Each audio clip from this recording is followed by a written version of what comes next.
With a look at our Heartland Division table entering match week 9, Sioux Falls finds themselves in second place in the division table, 8 points off the pace of unbeaten Aurora FC.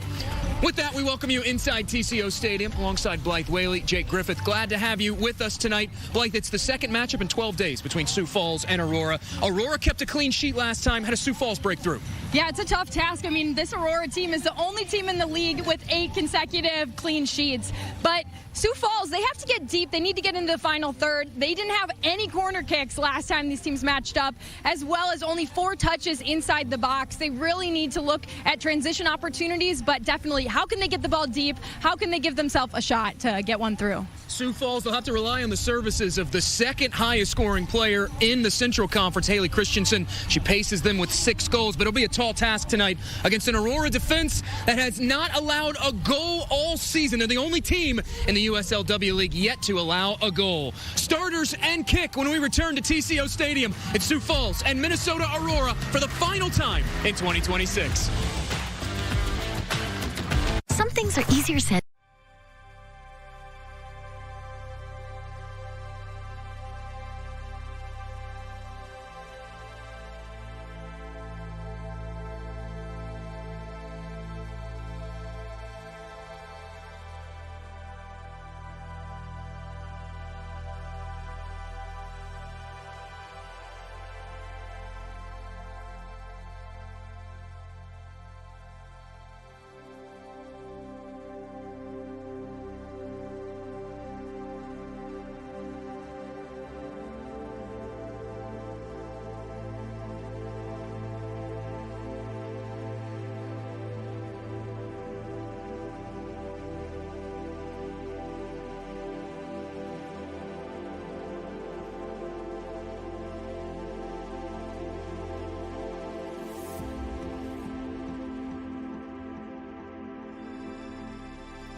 Better.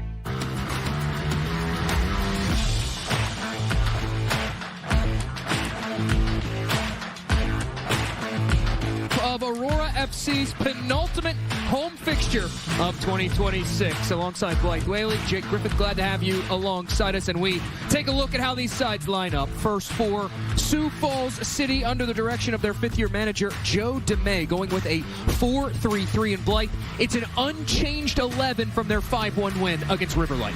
Yeah, that leads to be a good matchup for them right now. It looks to me to think about Haley Christensen early on. She leads the team in scoring. She's going to be someone who this Sioux Falls team is going to be looking to early to try to break one in.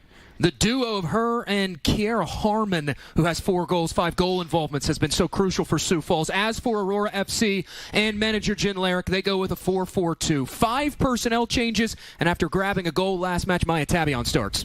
Yeah, exactly. It's nice to see her in the starting lineup. Sky Leach not available today, and she had a goal and 2 assists in that last game they had here at TCO, and so it's going to be some bit of an adjustment, these players playing together, but all of them have come in and really had a hold on this game and throughout this season so far.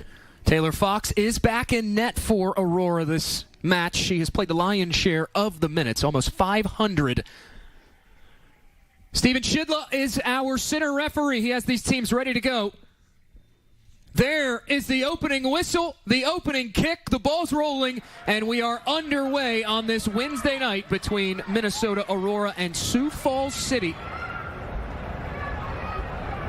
5th all-time meeting between these two teams, and that is considerable when you think about Sioux Falls joining the fold of the W League just a season ago. They played each other 3 times, a good regional rivalry starting to develop between these teams who, prior to that, the only competition they'd ever seen in their respective histories was a preseason friendly in 2024.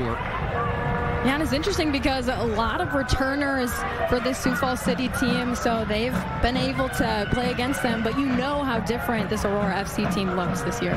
The Sioux Falls team, it was their final year in the WPSL that they won their conference, got all the way to the national semifinal. You mentioned the amount of returners from that team. Avery Corshing was a part of that team, as was Taylor Thomas, now in her 3rd season as that one goes out of play. And Sioux Falls will have the throw-in. We had a chance to catch up with not Joe DeMay, but his associate head coach, a name that's going to be very familiar to Aurora fans listening in tonight, Colette Montgomery, in her 1st season as the associate head coach for Sioux Falls. They are coming in off the 5-1 win against River Light, got on the board very quickly, 30 seconds into that contest. And Colette Montgomery, she was very effusive in her praise of River Light, called it arguably one of their best performances of the year, a real complete team performance for Sioux Falls last time out.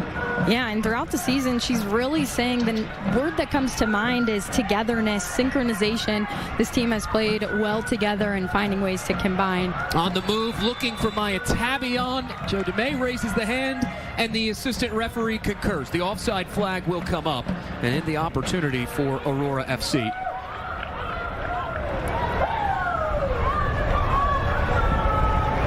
Sioux Falls is one of the teams to take points off of Aurora, not hand them a loss outright, but split the points with Aurora.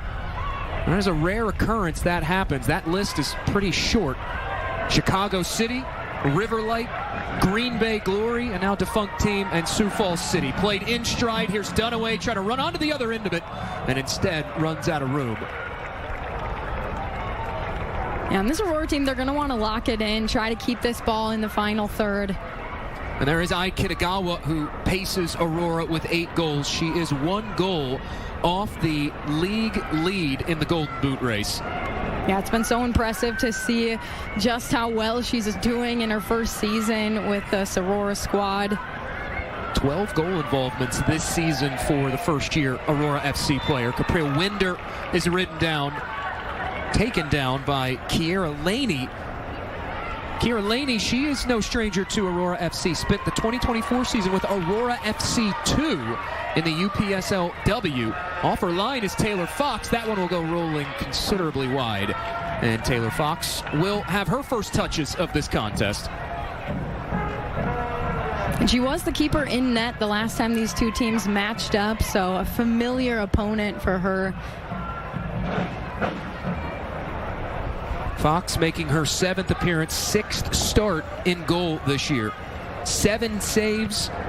She has stopped 100% of the shots she has faced. That typically happens when you haven't allowed a goal throughout the contest, or rather the campaign. Here's Olivia Albert looking to stretch things out. That goes glancing off the head of the defender. In behind is Dubé. Flavie Dubé. Out comes Johan, who makes her first stop. And that's so impressive. The keeper making sure that they are aware and able to step off that line, really charge up, and made it really quite hard for DeBee. Hannah Johan, she has stood on her head time and again in net for Sioux Falls this season. A talented goalkeeper out of North Carolina, spent time with Eintracht Frankfurt Frauen over in Germany, as we get another whistle for a foul. Yeah, and as we take a look at this one again, I mean, you're cutting down the angle. As the keeper comes out, it makes it incredibly hard to find that angle around.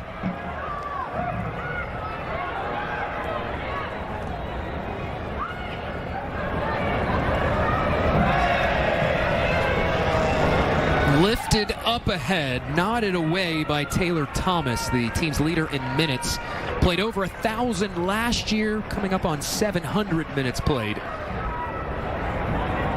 It's always impressive to hear the big numbers of just all the minutes that some of these players are putting in. She was a player that Colette Montgomery in our conversation called crucial for this team. Here's Kitagawa, has a hit from distance. Oh, it's in! Strike from Kitagawa. Doesn't waste a whole ton of time, just hardly over the 5-minute mark, and Kitagawa gets things started. A spectacular hit, 1-0 Aurora FC. And I always like when a player is able to strike the ball and put this oomph on it, that it doesn't matter, the keeper can get in the way, but this ball has the plans, and that goes over the line and makes it happen.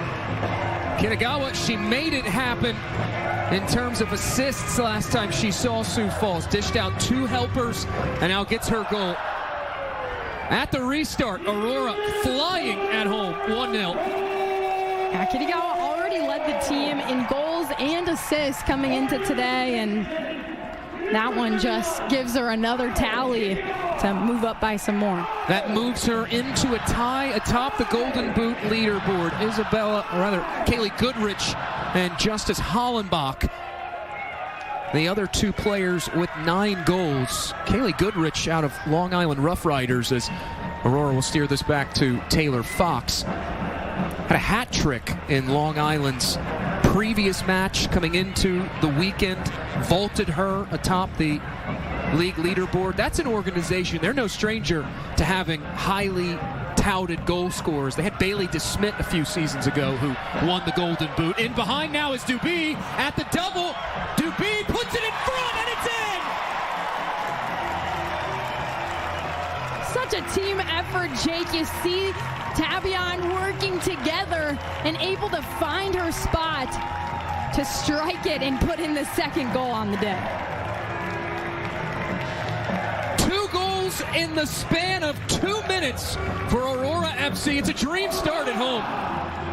DeBee puts it right on the money to allow Tabion to place this one on the right side of the net. Really no one there to stop it up. Tabion making sure that she was ready to set herself up for success. Goals in back-to-back matches for Maya Tabion. Well, if you're just joining this telecast, that is a correct number on your screen. Less than 10 minutes in, Aurora have vaulted in front 2-0. A real blink and you'll miss it start. This is exactly what you're looking for if you're Jen Larrick. Yeah, Jen Larrick throughout the season has had so much to be proud of, and tonight's performance, knowing that her players came ready to play today. It did not take that long to get on the board. There's been a couple games where it sat scoreless at halftime, and today's not going to be one of those games. Under duress, Taylor Thomas flings that out of play, and a change of possession will occur via the throw-in. Well, you look at Jen Larrick there, continuing to guide this Aurora team to somewhat new heights. It's only the second time in club history they've started 8-0-0 in their first 8 fixtures, matching the 2023 team who ended up finishing undefeated in the regular season that year. Jen Larrick, she was asked last week after the win against Edgewater Castle, hey, playoffs are coming up soon. what's your message to the team? And she was laser focused. She said, we don't talk about the playoffs unless we know there's a clinching scenario. While tonight, not necessarily an official clinching scenario, if Aurora ends up finishing out in front, mathematically, you start to figure things out and you go, okay, well, it seems like Aurora might be going back to the playoffs in 2026. Don't tell Jen Larrick that. She does not want to hear it, though. And we've said on other broadcasts, Jake, we're not the ones to tout our math skills, but it does sound like that's going to be the case. Definitely not me. Thomas under pressure there from Flavie Duby, who's had some really solid runs early on in this contest. Glanced away off the head of Tavion. Defender got the lines wrong there, but Sioux Falls will come back up with it, and it's steered up the near touchline to Kira Laney. Laney, 3 appearances, 101 minutes played for Aurora FC 2 in the UPSLW 2 seasons ago.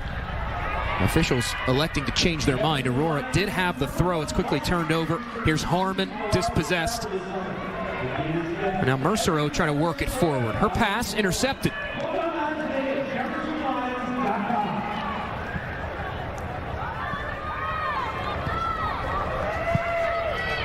Taylor Fox not having a lot of action in these early 10 minutes, but she is making sure she's right there when her team needs her to help play it out of the back.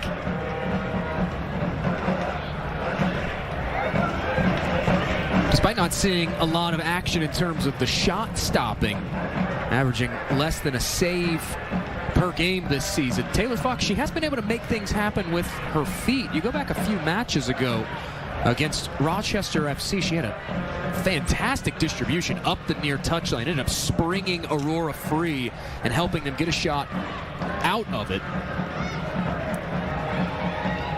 On the move now is Sioux Falls. They're a team that likes to live in transition. 6 counterattacking goals in 2026, including a pair of them in the 5-1 win against Riverlight. That was the one thing Colette Montgomery said, was that in order for Sioux Falls to win tonight, they would have to do what they do well, which is speed teams up, force them into turnovers, and live in transition. Ricocheting back to the possession of Taylor Fox.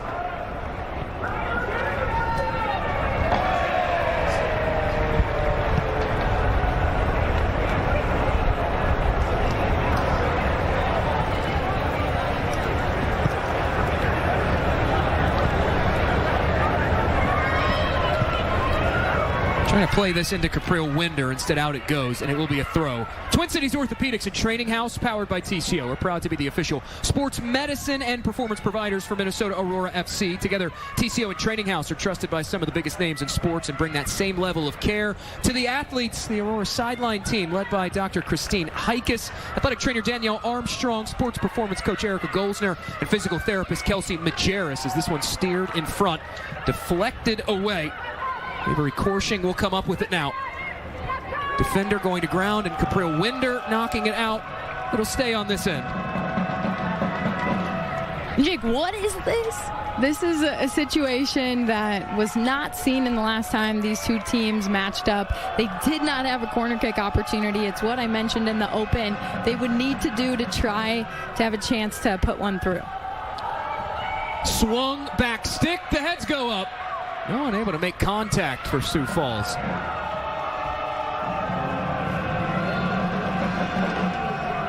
They may have given up a couple goals, but that's something the coaching staff will be happy to see, that they got into the final third, forced pressure on that back line, and forced that corner kick. When you do look back on that 3-0 Aurora win just 12 days ago at Bob Young Field, the scoreline, yes, slanted heavily in favor of Aurora, but it is worth mentioning Sioux Falls did have to play down to 10 players for the majority of that contest. Hannah Johan was sent off on a red card. Officials said she handled the ball outside the penalty area. That red card has since been rescinded against Johan. But it really put Sioux Falls behind the 8 ball, and Colette Montgomery, she even touched on that a bit. She said, look, red cards are what they are. We can't focus on them. We just have to focus on the task at hand and go forward with it. Yeah, on that note, she talked a lot about their character and their perseverance. They've had to play through adversity, and this team keeps going till that final whistle. And if you had to see it in that game, especially with them going down to 10 players.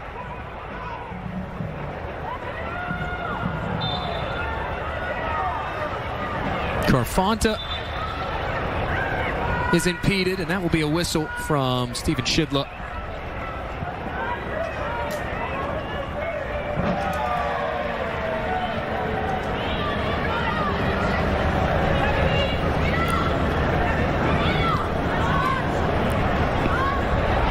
But with Aurora up to this 2-goal lead, they're able to have some time to work this ball around, find that right angle. They don't need to force anything.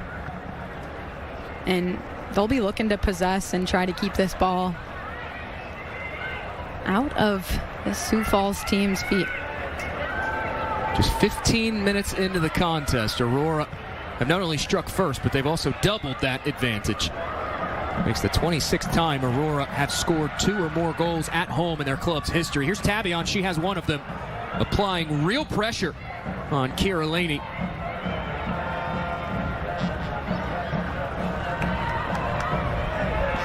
That's one of the things that Aurora has done so well this year.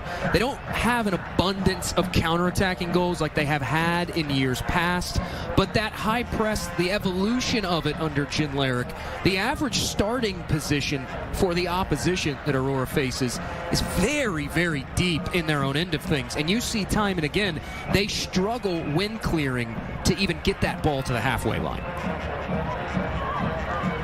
Yeah, it's something they just have been aware of how teams are playing against them so far this season. Laney able to stick the foot in and knock that one out of play. Winder will have the throw in. 8th appearance, 6th start for Capril Winder, the Utah State Aggie. Kitagawa has her pocket pick. Now Kitagawa stuck in. And Kitagawa will get tagged with her first whistle. It's also the first foul given to Aurora in this contest. Yeah, they had not as many fouls, of course, as this Sioux Falls team did the last time they matched up, Jake. It really was a big number.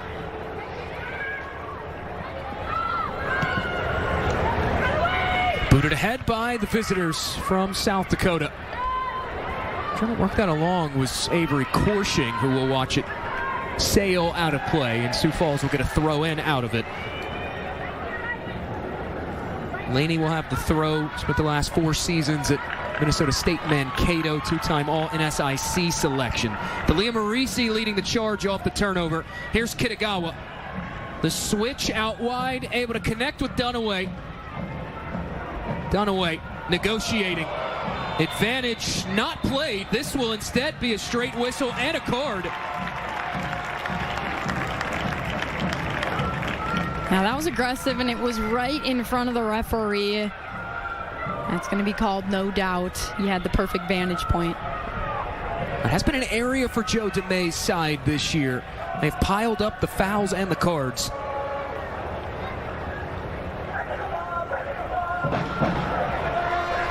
It's Chloe Wilson making her 4th start, 7th appearance of 2026.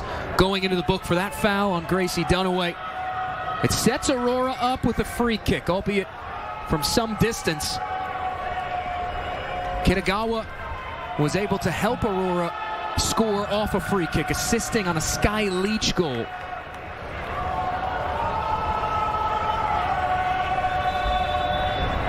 Kitagawa offers one high, and that'll go sailing out of play. That's one she's going to want back, knowing that she could have at least put that ball on net, didn't get her body up and over it, and we know how well she's able to strike this ball, seeing her score now 9 goals on the season.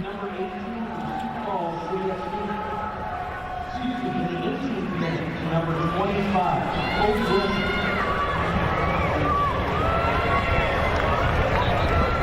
Sioux Falls having some trouble playing out of the back. They put that one out of play. And now we do get a whistle here. Elise Odney comes up limping after clearing that ball out.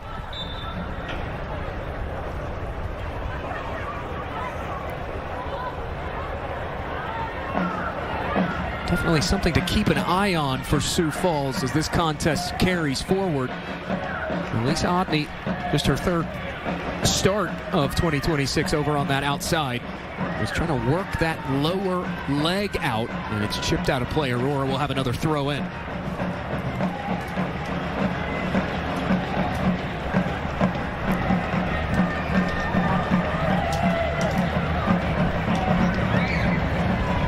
They're already in great position on the field, just trying to lock it in, move this ball around. Again, being up by 2 goals, they can wait for that right slot. Dunaway goes tumbling down, was hoping for a whistle, not going to get one.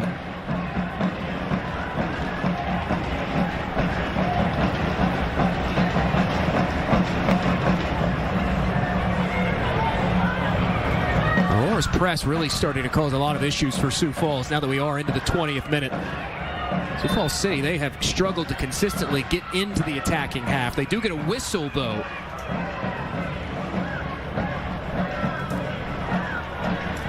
Winder jumping in front of that switching pass.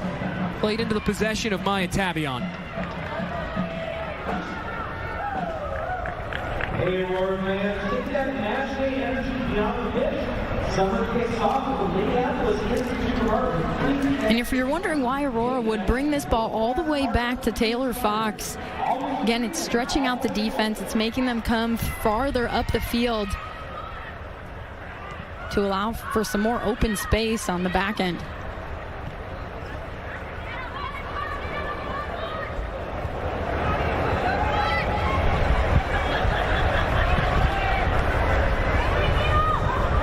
This has been a staple of Aurora this season, building out from the back under Jen Larrick's direction.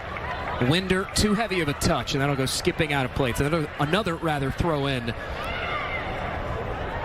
One back, though, high up the field. Here's Dubé over to Kitagawa, trying to shovel it back to her Memphis Tigers teammate. And stepping in front was Sioux Falls. Nifty footwork for Marisi to navigate through a lot of traffic.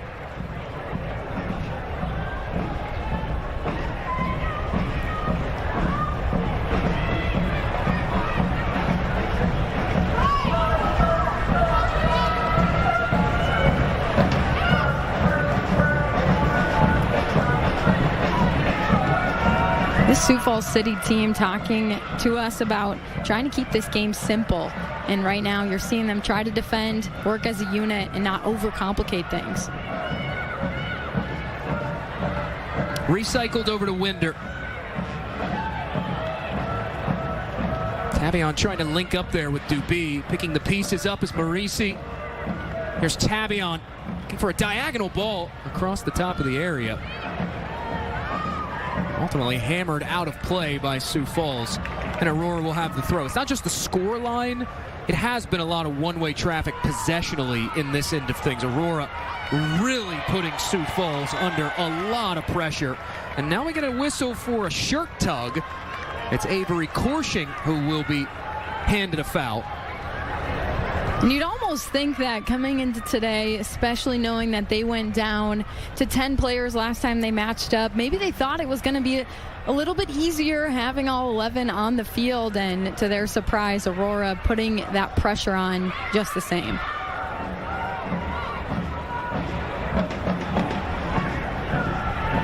Fox swings this one ahead, drops right over Kira Laney's outstretched header. Sioux Falls, though, will come back up with it.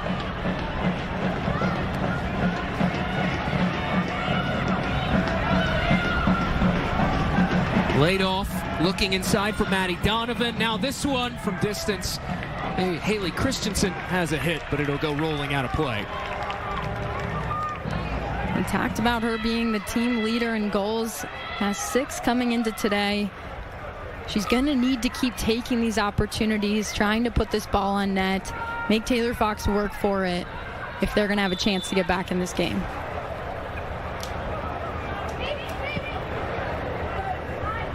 So far, Sioux Falls just one shot as we come up closer to the half-hour mark. It has gone off target. Aurora, meanwhile, they do have 3 shots.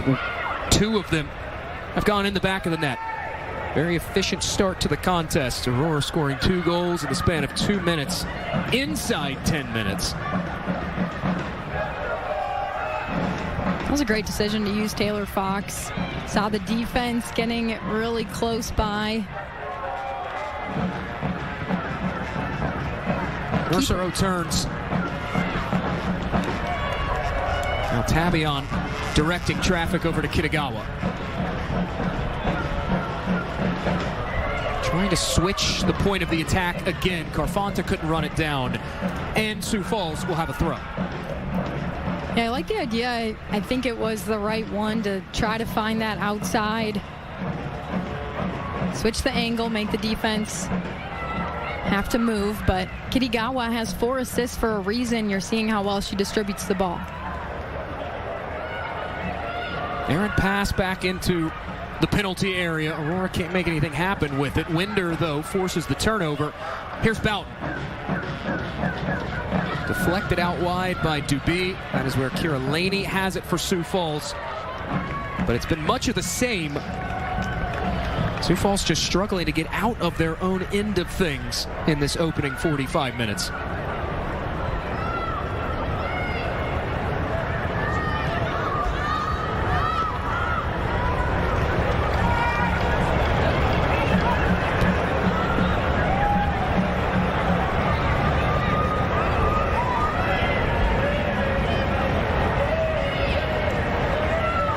This is that point of the USLW League season where teams are starting to, at least in the Heartland division, see opponents a second time, having met them once prior. That is the scenario these teams face, having seen each other just 12 days ago. Both coaches, they had really the same perspective. More on that in a moment. Turnover, Kitagawa funnels it wide. Here's Flavie Duby trying to pick out the corner, and instead whistles it out of play.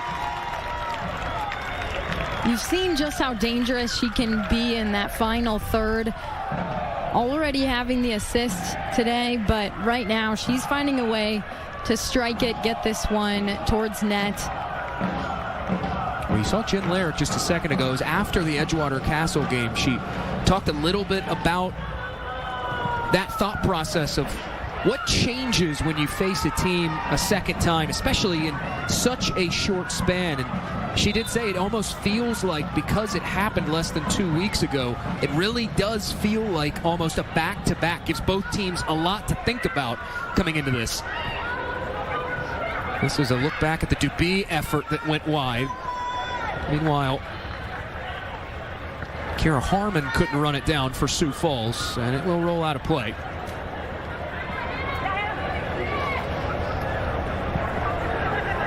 It's always interesting when teams play each other a second time. It becomes even more tactical, that chess match.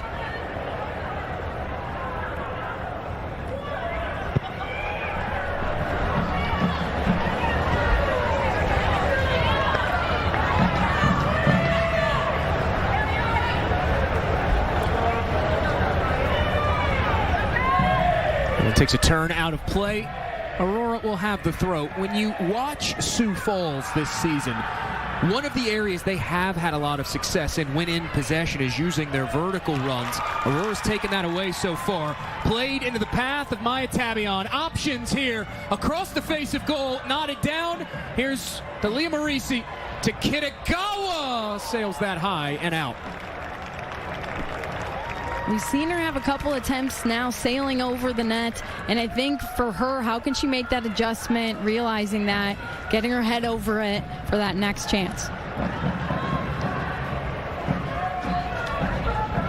So you see Tabion putting one towards goal, but Aurora, that one chance wasn't it. Kitagawa sails another one. And now we get a quick whistle from our center referee. Another foul shown to Aurora.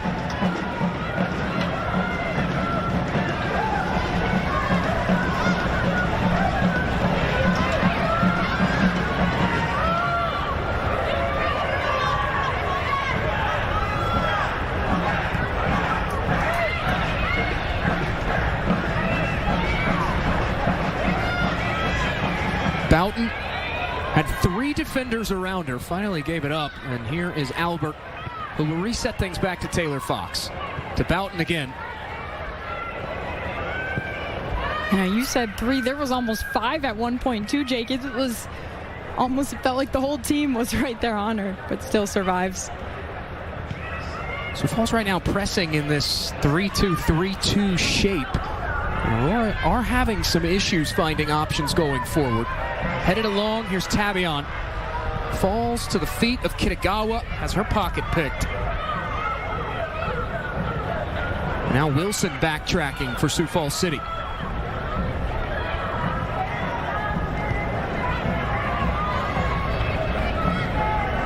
You're seeing how precise they're being with their passes. They knew that this was an opportunity.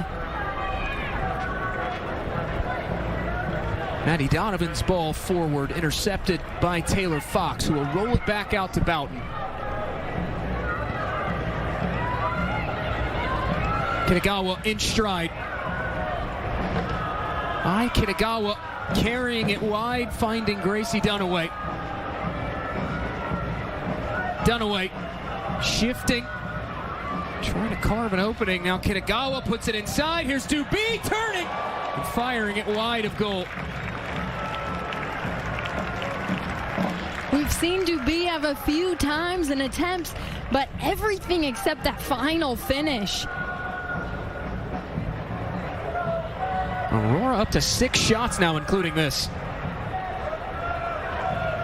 Kitagawa trying to allow Dubé a chance.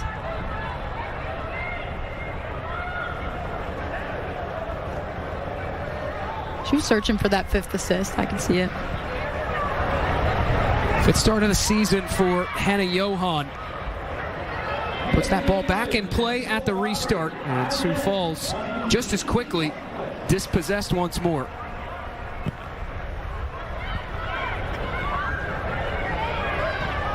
Laney steps up. She'll lay it off. Korshing in behind now. Korshing hits this inside, headed away.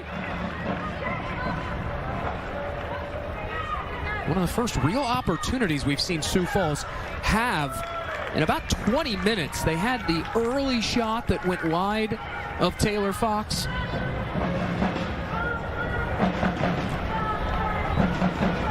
You see how effective that header was, just getting that clearance, really settling this play down, not allowing it to build momentum inside the box.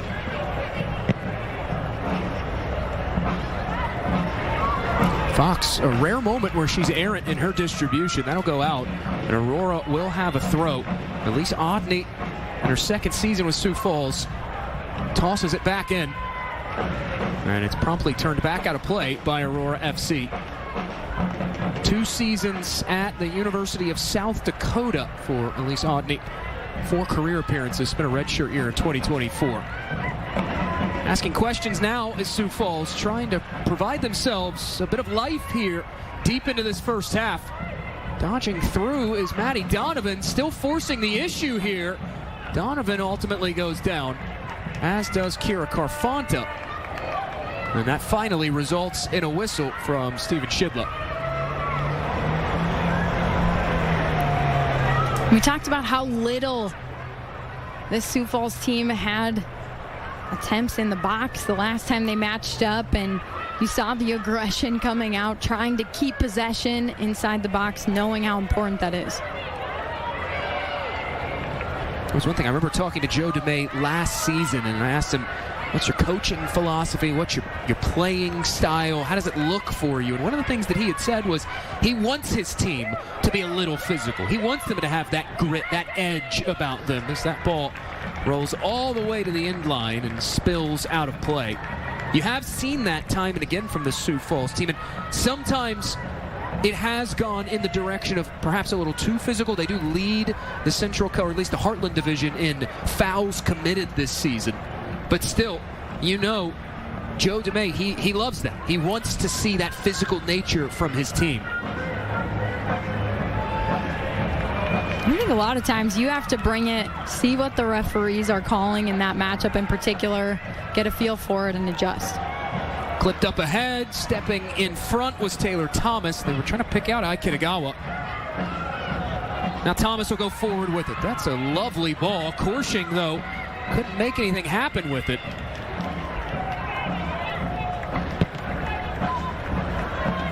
Fox has no choice but to send this to the near touchline and out of play. Despite the scoreline, the vibe of this contest is very much so a 0-0 contest. Sioux Falls and Aurora are starting to even out a little bit. Aurora had that really successful opening 10 minutes where you just punch Sioux Falls in the mouth, bang, bang, 2 goals back to back. But it has evened out over these last 20 minutes. And you see that sometimes with the visiting team trying to get situated in an away matchup, and unfortunately for them, that puts them down by 2. They're going to have to work out of the hole. Played up ahead, trying to catch Dunaway in transition. And instead, Henny Johan will pluck that off the turf. But you look at the way these last 25, 27 minutes have gone. They are almost reminiscent stylistically of what we saw in Aurora's match against RKC Third Coast here at TCO Stadium, or a match earlier this year against Rockford Raptors. The only difference is Aurora does have the lead in this situation. And a great crowd on hand to see Aurora grab that quick and early lead.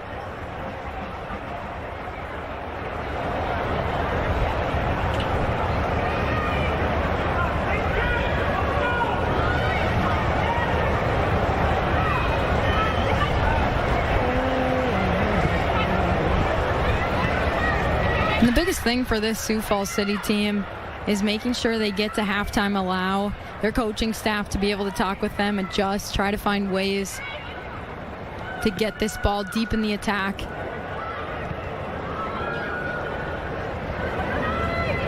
Ball falls to the feet of Maya Tabion, trying to turn away from pressure, instead turns into it. Official says play on. That was some of the aggressive play we touched on and you already mentioned. There's Kitagawa. Kitagawa takes a tumble, and that will draw a whistle. Yeah, you can get away with one, but the second one, referee's ready to be able to blow that whistle. It'll set Aurora FC up with a free kick. Ai Kitagawa, she was on the, rather a throw in for Aurora. Ai Kitagawa, she was on the receiving end of a couple heavy challenges the last time Sioux Falls and Aurora faced each other. One that kept Kitagawa down on the pitch for an extended stretch of time in the final moments of that opening 45. Meanwhile, here's Gracie Dunaway turning the Jets on. Here's Dunaway looking to get around the corner, puts it central, and it's deflected away. The defense able to turn into a wall at just the right moment to keep this ball out. Seeing how quickly they transitioned out of deep in their own end.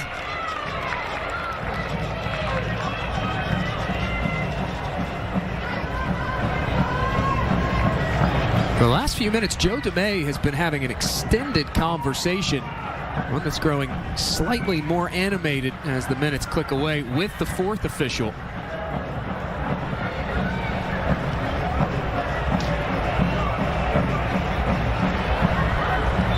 DeMay, also the sporting director of this club, as it will be a throw for his Sioux Falls City side, 2024 WPSL Coach of the Year.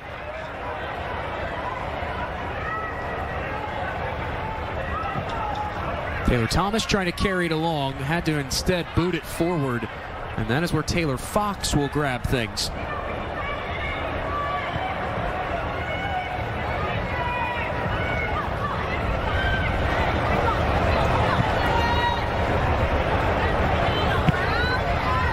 Both keepers have done a good job getting off their line, stepping up.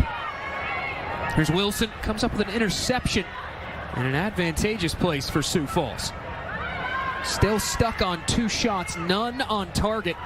And at least for the moment, that trend will continue as Kitagawa forces the turnover and now turns this upfield.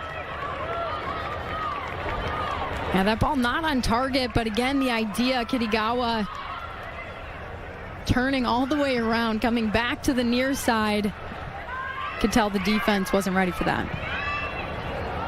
Obviously, Ai Kitagawa's scoring output has really grabbed the attention of a lot of people. But when you look at the way she plays. Not necessarily a box-to-box midfielder per se, but she is a player that is not afraid to get it done on the defensive side of things. She'll go to ground. She'll get stuck in on a tackle.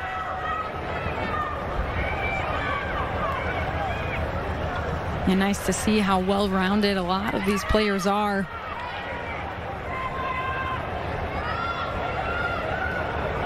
Kitagawa out-racing one defender in Adlin Spate. Pass, though, out of the reach of Flavie Duby. And that is where Hannah Johan will collect things. One save in this contest for Hannah Johan. Already conceded 2 goals.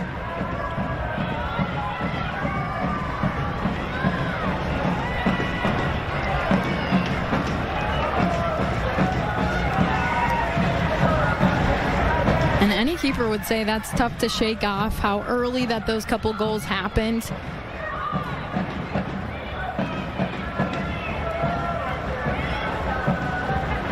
Marisi lays it off. Here's Mercero looking for an option ahead and does find one in Capriel Winder. Tight roping the touchline is Maya Tabion. She'll put it back centrally. Duby connecting with Marisi.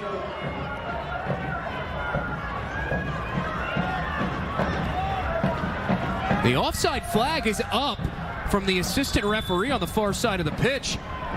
And Joe DeMay up on that touchline right now, yelling at Steven Shidla, who finally notices it and brings things to a stoppage. We'll see how strong his vocal cords are at the end of this game if he can keep it up at this rate.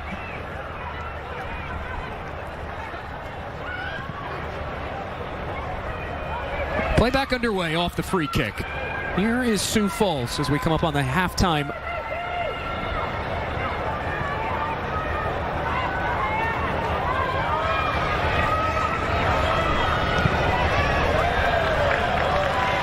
Chipped up ahead. Here is Flavie Duby. Lays it off. It's Kitagawa off the woodwork and out.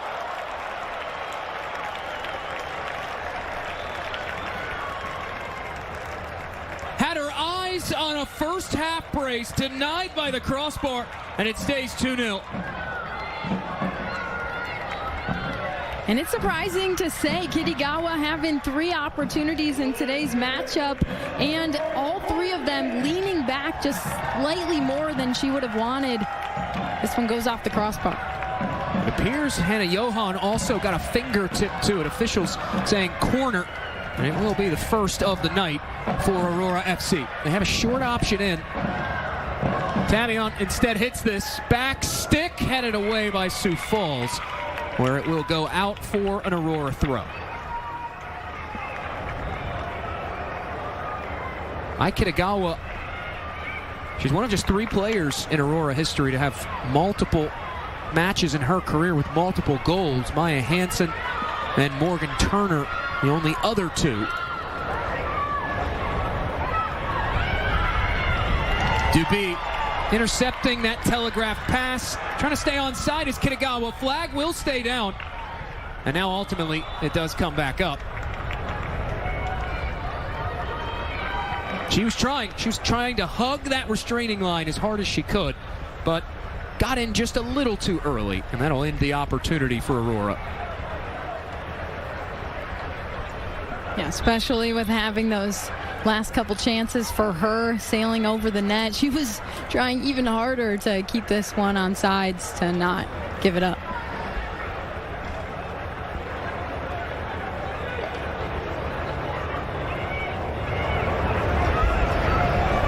Look at Hannah Johan, the 23-year-old German. 20 career appearances with Eintracht Frankfurt's reserve side before coming over to the United States and attending North Carolina. Won a national championship with UNC in 2024.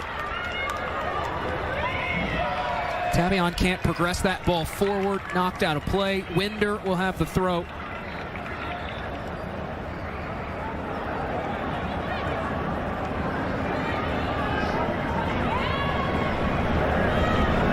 Now Maya Tabion, sandwiched between 2 defenders, immediately goes down, grabbing at her leg. And she is wincing in pain.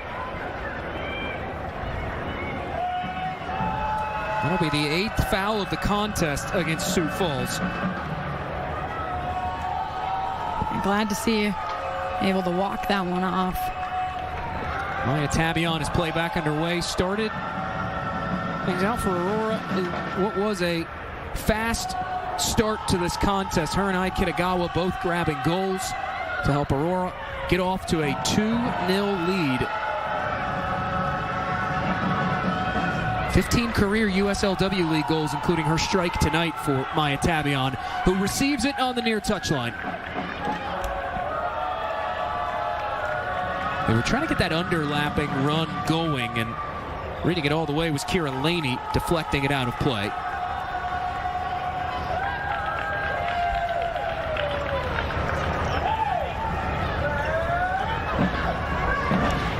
Despite being down 2-0, that has been one of the successful areas for Sioux Falls. We've seen a lot of throw-ins for Aurora in this opening 45. They've done well for themselves as we get 2 minutes of added time at the end of this opening 45. Sioux Falls have done well for themselves these last 30 minutes or so to just get a foot in, knock a pass away, disrupt the fluid building of Aurora. Oh, that's a great ball. Kitagawa hitting Dunaway in behind. Gracie Dunaway, out comes Johan, who makes the save again. Kitagawa, meanwhile, wrestled down. An official says no foul. I have to give credit again to Johan, the ability to come out, stop this play up, not allow this ball to go towards her net. Just gobbling it up, knocking this one out. Now we get a foul on the other side of things against Aurora. Coaches will tell you, if you're a netminder, to find a way to make yourself big. We've seen Hannah Johan do that a couple times on breakouts for Aurora FC.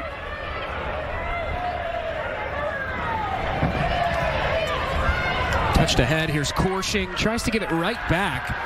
And Sioux Falls just not on the same page. That'll be a turnover.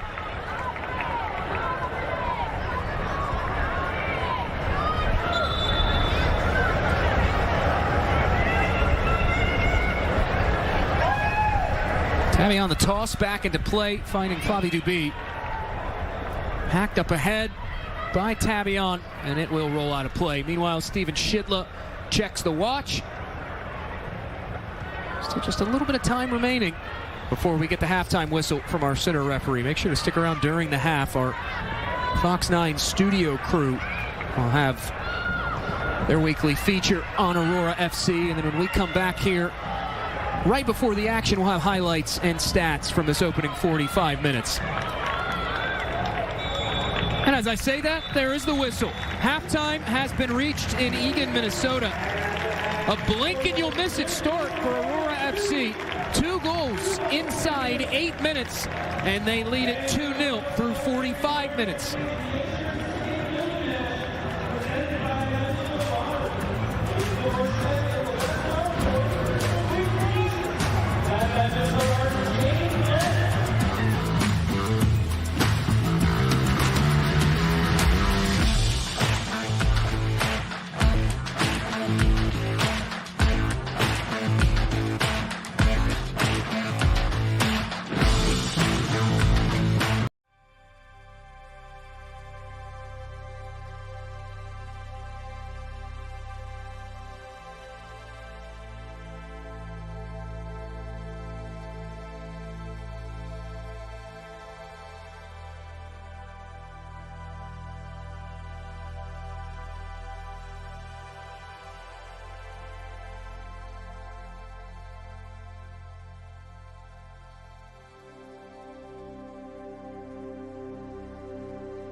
Aurora fans, you're watching the Fox 9 Plus Halftime Report.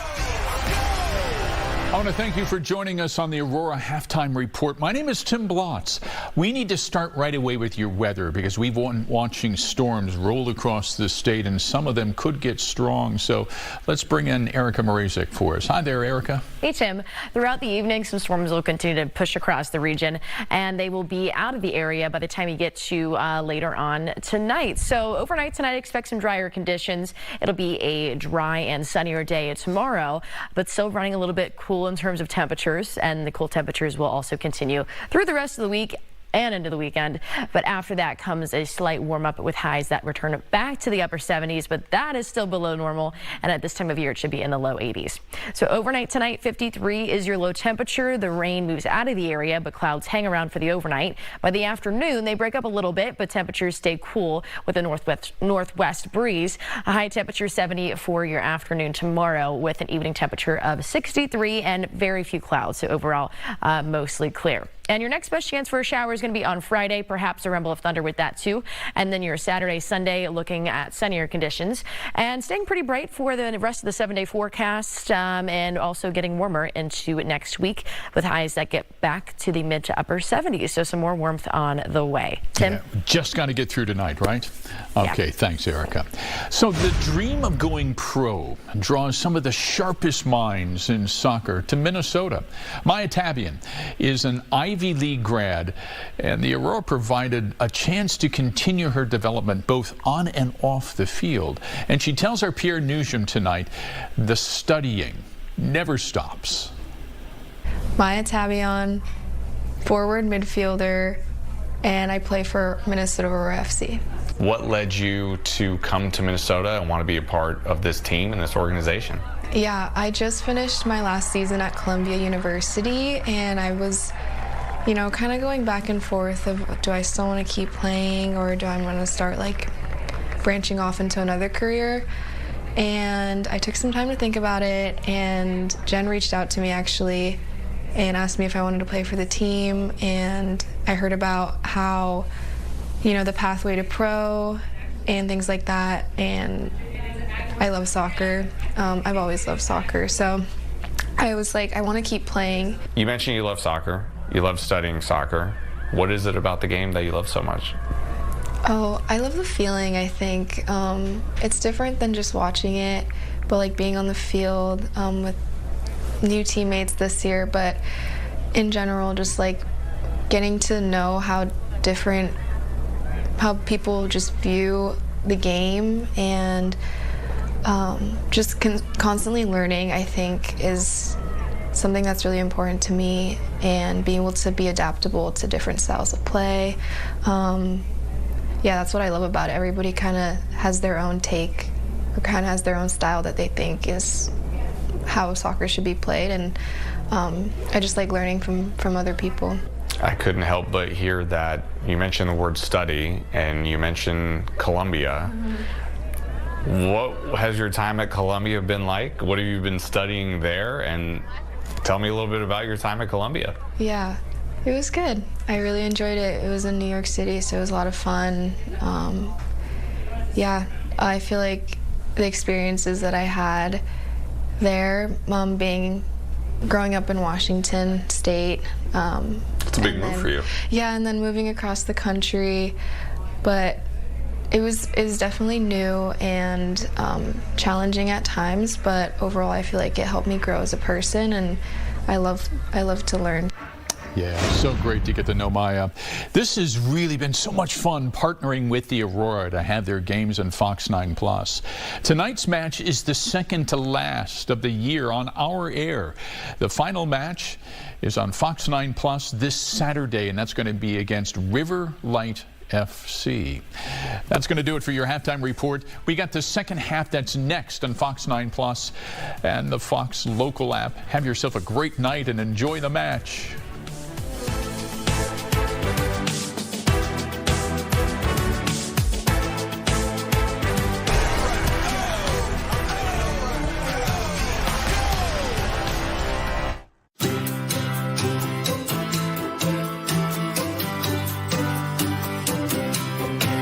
Some things are easier.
Back inside TCO Stadium, approaching the opening whistle for the second half between Sioux Falls and Aurora FC. The home side, Minnesota, on top 2-0 through 45 minutes of play alongside Blake Whaley, Jake Griffith.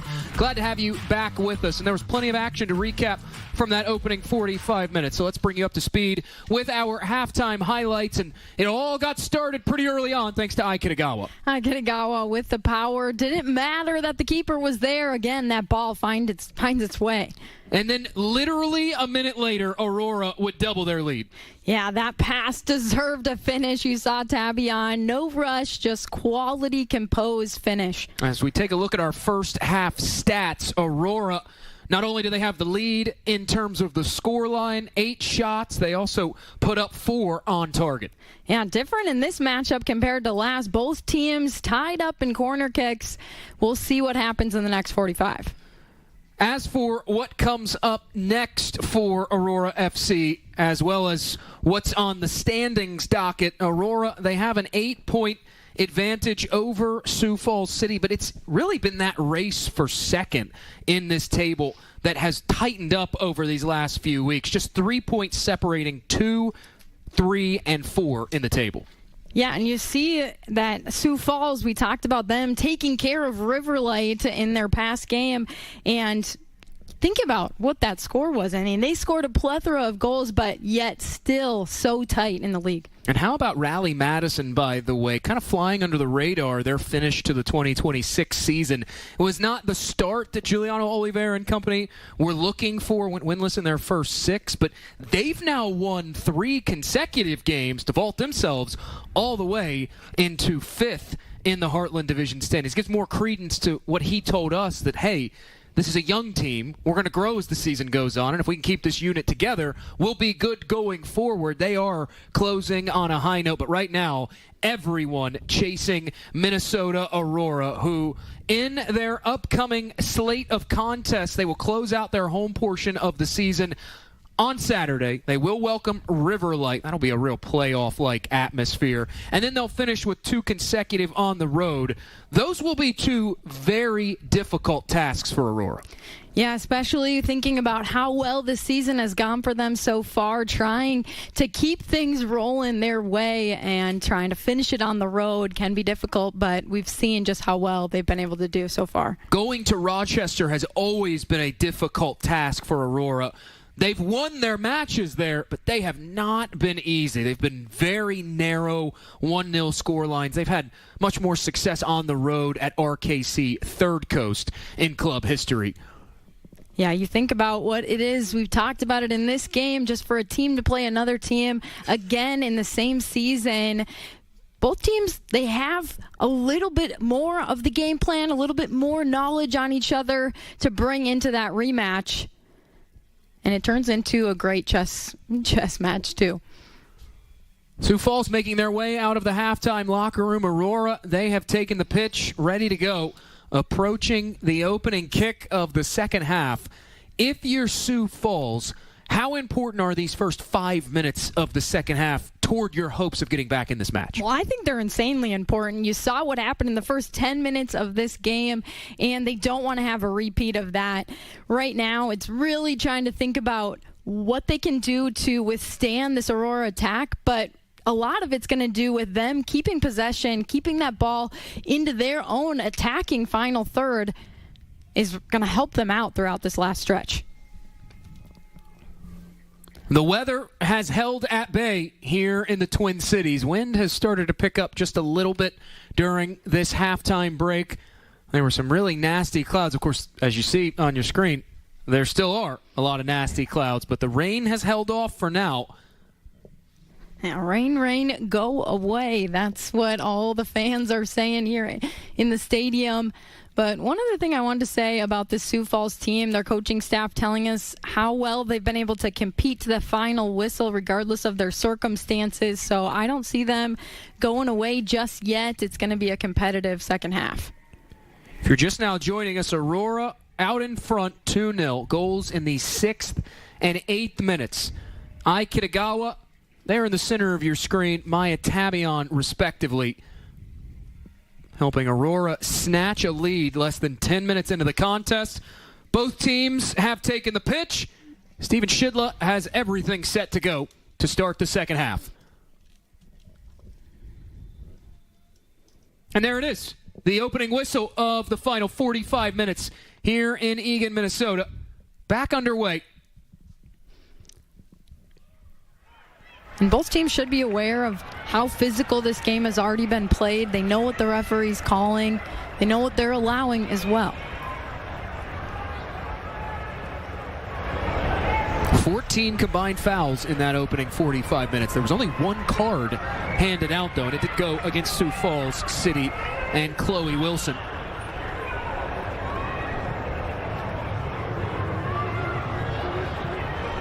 Neither team making a change at the 45-minute marker. That is somewhat rare for Aurora. That is one thing Jen Larrick has prided herself on. The roster construction this year feels like this is an exceptionally deep team. Traditionally, there have always been, in every match at home that we've seen this season, and especially on the road, there have always been at least 3 or 4 changes at the break. But Jen Larrick content to go with the starting group to open things up here in this second half. And if you're Joe DeMay, despite going down very quickly, his starting unit that returns to the pitch for half number 2, they did play very well over the final 35 minutes of the first half. And here they are now on the front foot. Polanco will corral it in. This will be a whistle, though, and a foul goes against Aurora. Now this whole team has to be thinking, how can we take advantage of this, get our whole team up. They're going to be wanting each and every single player to be ready as this ball gets played in. Sioux Falls, they do have 2 set-piece goals this season, both off corners, though. Polanco puts a right foot into this one, headed along by Sioux Falls. Winder headed back down by Polanco, pinballing around.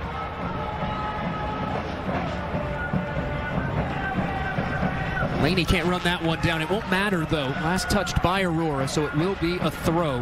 Kira Laney, she was the player who really had the most touches in that opening 45 minutes for Sioux Falls. A late push at the end of it brings Jen Larrick up off her seat along the touchline, pleading her case to the 4th official that should have been a card. Jen Larrick even making the signal to the 4th official. Steven Shidla did have a talking to with the Sioux Falls player. Now Sioux Falls back in possession off the turnover here. Wilson out wide. Polanco's cross is cut out. It'll ricochet into the area, and that is where Taylor Fox will collect things. And it looked like a little unfortunate for them when they were building in that attack. Ball got stopped up under her foot. I don't believe that she was intending for that to happen. It's been a bright start already to half number 2 for Sioux Falls, but as I say that, they cough it up. Transitioning is Tabion and Aurora. There's the footsteps coming in from behind. Ultimately worked over to Carfanta, tucked back inside. Marisi. Capri Winder just not in a position to run that ball down. And Jen Larrick continuing her chat with the 4th official. But we've had stretches where both coaches have felt a little hard done by whistles or lack thereof in some cases. Now springing free. Here's Wilson. She'll guide it out wide. Polanco tracking it down. Still Polanco. Good ball atop the area. Angled back in. Headed along. And now Flavie Duby looking to clear the lines. Dina Polanco sandwiched between 2 defenders. Joe DeMay wanting a whistle, not going to get one. Meanwhile, here's Kitagawa carrying it along. Down the near flank, Duby. Flavie Duby back to Kitagawa. She's got one today. Great ball inside. Tabion back to goal. Steered out wide. It's Marisi. Stopped again. 3rd save of the night for Hannah Johan. They've all been massive. Johan knows when to step off that line to disrupt the play, not allow it to build and become something. Oh, here's a giveaway at the back. Taylor Fox off her line. and it goes off the side netting and out. The first real frantic moment Aurora have faced in 2026, and it comes courtesy of Haley Christensen. Yeah, and you see how well she's running this ball down. She tries to give it a chance. She knows the keeper's not there, but almost you think if she would have pulled that one out, allowed one of her teammates to take a shot on net. More issues playing out of the back for Aurora. They have to clear this one over to the near side of the pitch here. Maddie Donovan was up underneath it for a moment. Polanco wins it back, has a hit, and it's stopped by Taylor Fox.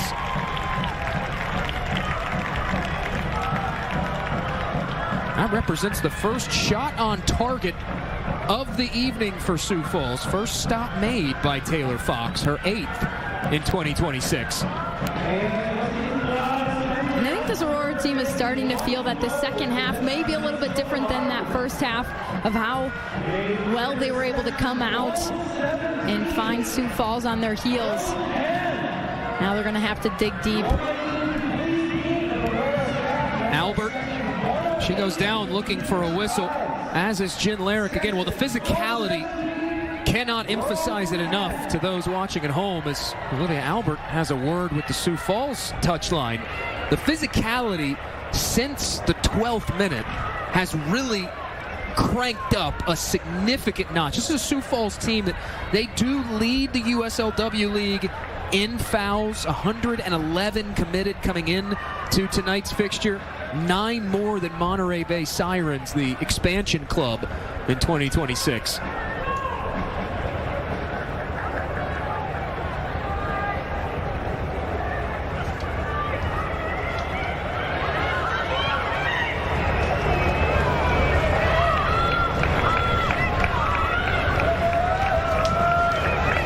Another great turn. Kitagawa, she's muscled down, and this will be another booking, second of the night, and it's a yellow card that'll be shown to Maddie Donovan.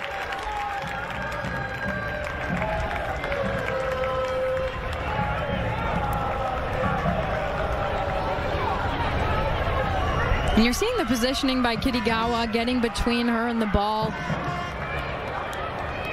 making that contact happen. Not able to step in and get a clear touch on this one. Mercer will touch things up, and play is back underway. Broughton's cross left a bit short and hacked all the way back down by Sioux Falls. Well, they have really had Aurora back on their heels to open this second half. The ball does come dislodged, though. Mercer will track it down and play it back over to Taylor Fox.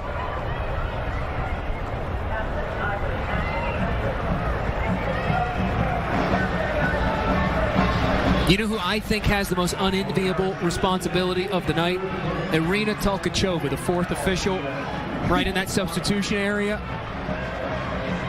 She's had considerable conversations with both coaches here to start the second half.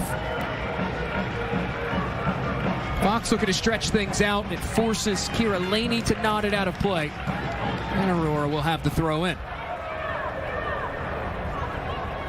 And I think sometimes when you're a coach, you see that other coach on the far side starting to get in their ear. You almost feel like you have to compete and get up there too and advocate for your team. More than anything, it does really underscore sort of that rivalry that does naturally exist between these two organizations. Here's Carfonta looking to play Dunaway in. Dunaway looking for her trademark step inside on the defender. Having none of it was Elise Audney. Worked out of play, and Aurora will promptly throw it back in.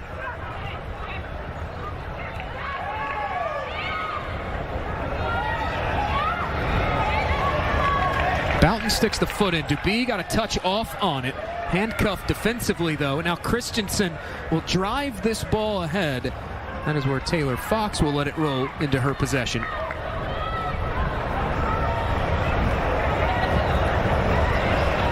Those are the balls sometimes you'd prefer for it to go towards the corner.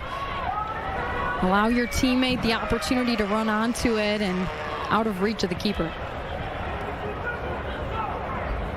One area that Sioux Falls has adjusted slightly in this second half compared to the first, when out of possession, it's appearing less of a zonal defensive model. They've shifted almost more man-to-man, so to speak, and that has paid some dividends.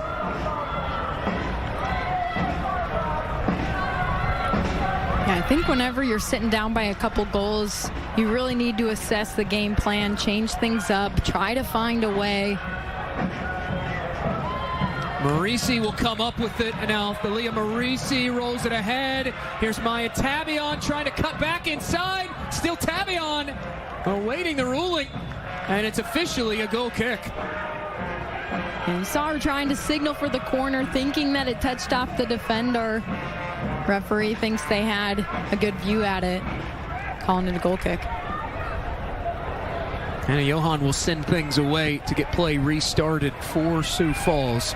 3 saves in this opening, contest overall. Had 2 of those saves in the opening 45. Here's Polanco. Didn't have a high number of touches in the opening 45. This rolled toward Fox, who will just kick that one away. That has been the biggest change in the second 45. The front 3 of Sioux Falls are starting to actually get on the ball.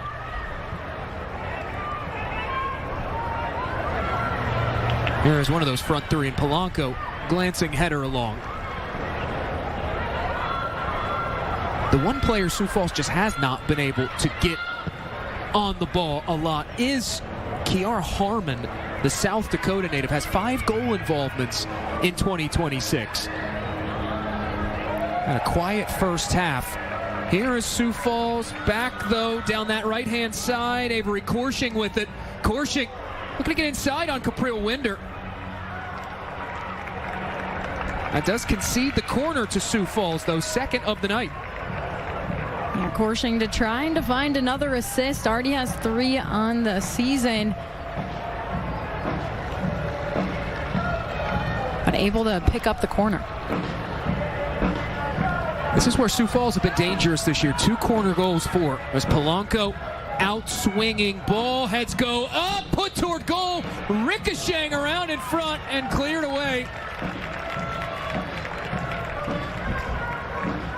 What a defensive effort. They knew that ball had to have an out plan. They couldn't allow it any more seconds inside the box, bouncing around. Second ball driven across the face of goal. It falls all the way through to Maya Tabion. Try as they might, Sioux Falls, they just cannot find a way to grab a goal in this second half. Coming up on the hour mark. Take a look at this last corner again.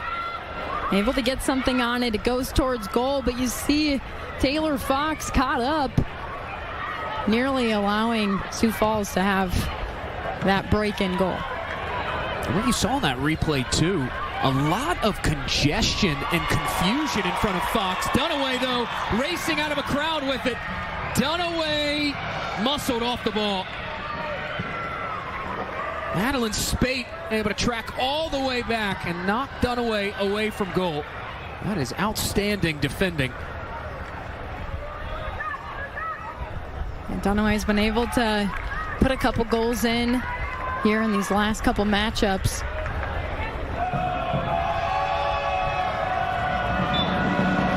Carfonta whistled for a foul, and that spell of possession will end almost as soon as it began for Aurora.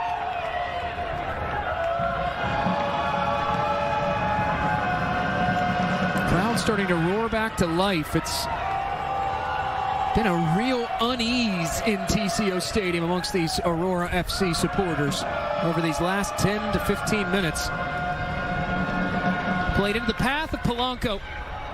Polanco shuffling through a number of defenders. Shot from distance goes deflecting off of one Aurora player, and Capril Winder will just boot that out of play.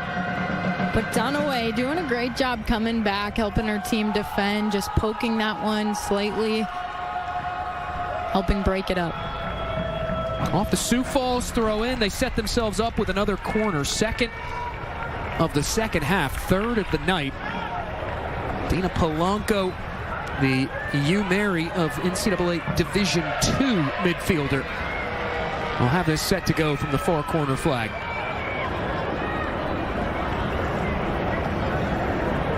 Polanco drops this over the top of the net and out of play.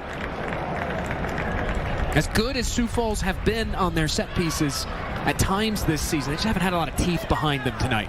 Yeah, that was not part of the game plan, that's for sure, wanting to use that corner kick to try to nudge back into the game.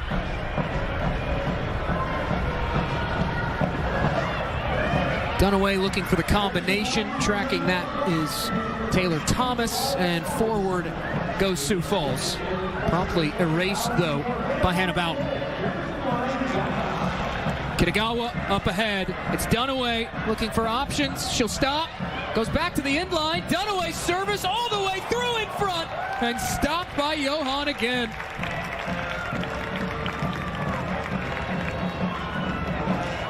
You gotta appreciate what it took to get that ball to the far side.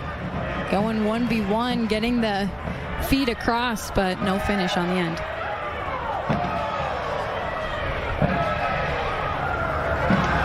Dunaway will come up with the interception. The work beginning, though, here for Aurora. Wilson providing the pressure.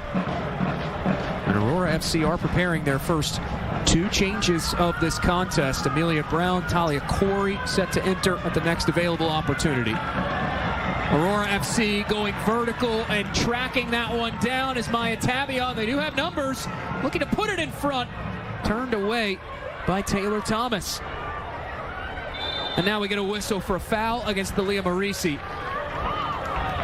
Training House with a flagship location in Eagan on the Minnesota Vikings campus is an elite athletic performance and recovery philosophy that's unparalleled in the Twin Cities. Utilizing innovative science-based methods, our industry-leading team of experts work together to form a personalized approach for the athlete. Collectively, we establish a foundation for athletic performances that promises to challenge, inspire, and produce real results. To learn more and find locations, visit traininghouse.com. And with this stoppage in play, Aurora will make those two changes I alluded to moments ago. Amelia Brown, Talia Corey will both come on. Maya Tabion and Thalia Marisi will exit for Jen Larrick's side.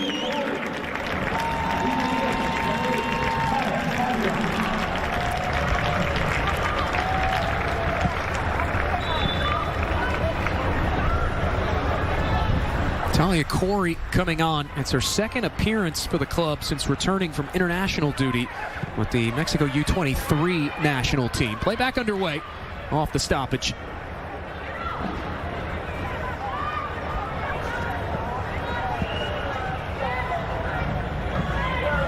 Carfonta looking to turn away from pressure. Aurora turning into the face of it, and they do cough it up. Now Sioux Falls will make their first change, and Tiana Campbell will come on, the reigning Mountain East Player of the Year for Concord. Saw the defense getting rewarded on that one, being able to body up, force them to turn it over. Avery Corshing will come off, getting a pat on the back from her manager, Joe DeMay, for a solid shift turned in out on the pitch. Right at the restart, we get another whistle. It's a foul against Kara Carfonta. And Aurora conceding an attacking half free kick for the first time tonight to Sioux Falls. This is important for Aurora to get organized defensively. You're seeing Taylor Fox trying to talk to the wall, make sure they're lined up to help her out. This has been quite the tale of two halves. Second half's been all Sioux Falls. Driven ahead by Christensen, out wide, leaping for it is Taylor Fox in the land of chaos. Looked like she had glue on those gloves. The ball stuck just right to keep this one in her grip.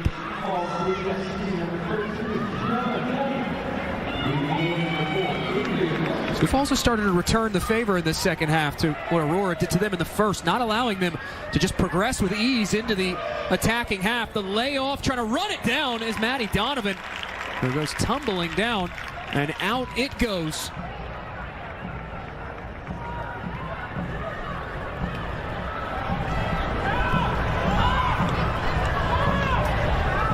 A quick corner taken here by Sioux Falls, their 4th of the night. Driven in, spilling all the way through. Not clear yet. Right into the possession of Christensen. And now Haley Christensen will be shown a whistle. Falling on top of Gracie Dunaway. Yeah, but again, these corners are adding up that Sioux Falls City has been able to have in this game. And it's credit to what pressure they're putting on that back line, forcing that ball out the end line.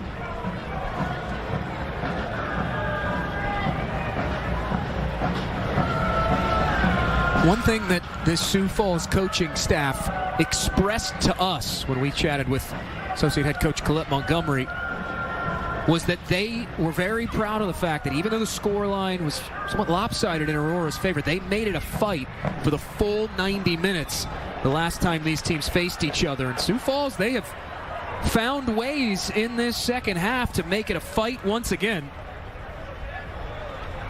Joe DeMay and company prepping another change. Sadie Strait will come on at the next available opportunity. Meanwhile, here's Haley Christensen. Her pass, rather shot, deflected, falling right to Donovan. Can't get a touch. Headed back along, though. Taylor Fox will finally sprawl on top of it and quell the danger.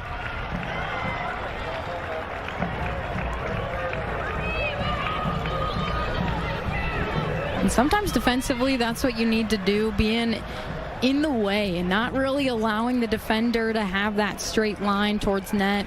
Breaks it up, allows her keeper to come out. Talia Corey, first touch of the contest. Finds a diagonal ball over to Ai Kitagawa. Shuffles past one.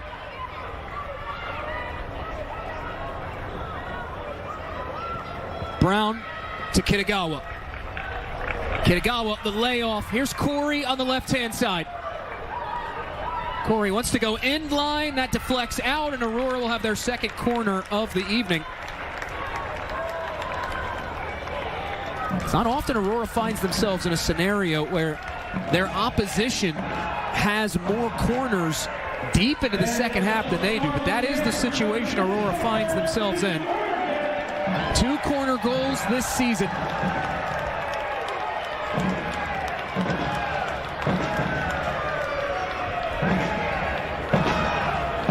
Corey swings this one over to Kitagawa, whose effort parried out of play by the defender. It'll stay here. Consecutive corners now for Aurora FC.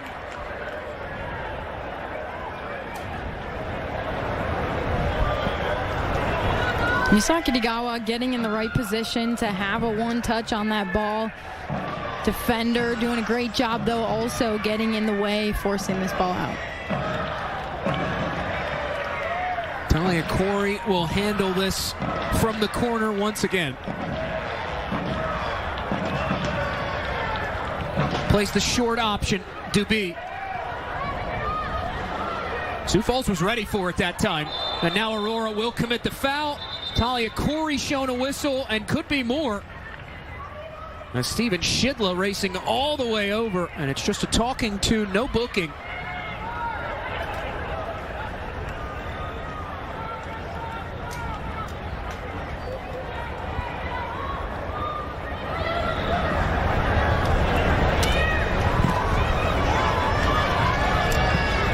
Play back underway off the foul. Amelia Brown coming up with the takeaway. Her pass, though, not enough weight behind it. And Sioux Falls will jump in front of it. Looking to transition into the attack. You'd seen Brown aware of just what the referee's calling.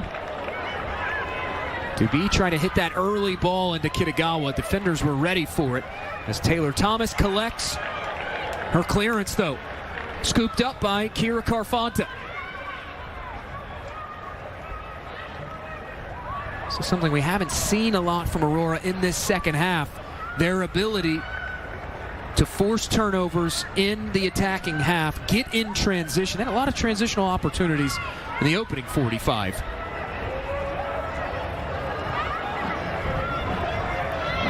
There's Carolini again coming up with another interception. She's really been the player of the contest so far for this Sioux Falls side. And now we got a whistle. And a yellow card will come out of the pocket of Steven Shidla.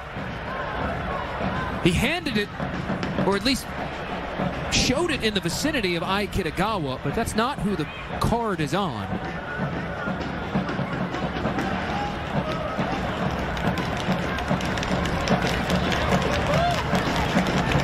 Awaiting clarification on that yellow. Meanwhile, mentioned it moments ago, but it will officially happen. Sadie Straight, the Minnesota native, will come on. Chloe Wilson will exit. Second change used by Joe DeMay.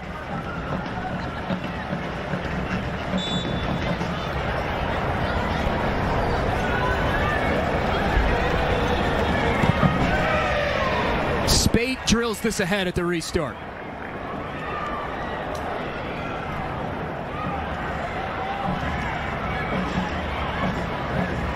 That wayward ball finds the far touchline. Sioux Falls will have a throw.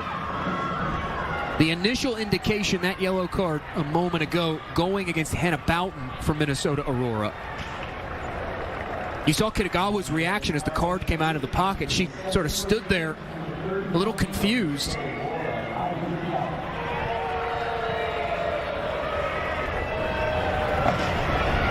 Yeah, and it's not something that never happens, going on a wrong player that wasn't necessarily in the vicinity. It does happen from time to time, so I'm sure she's trying to just make sure, well, it shouldn't have been me.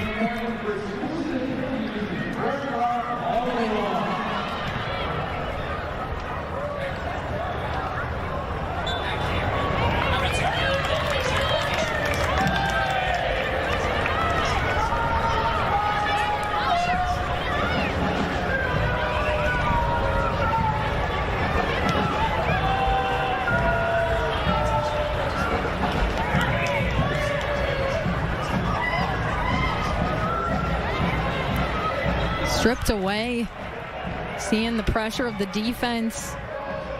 They're not letting down by a couple goals, and you're seeing that pressure and the grit coming out in full force the second half. Well, Aurora fans surely thought the start was indicative of what was going to be another flying home contest filled with 3 or more goals. Anytime you score twice in the opening 8 minutes, that's the natural knee-jerk reaction.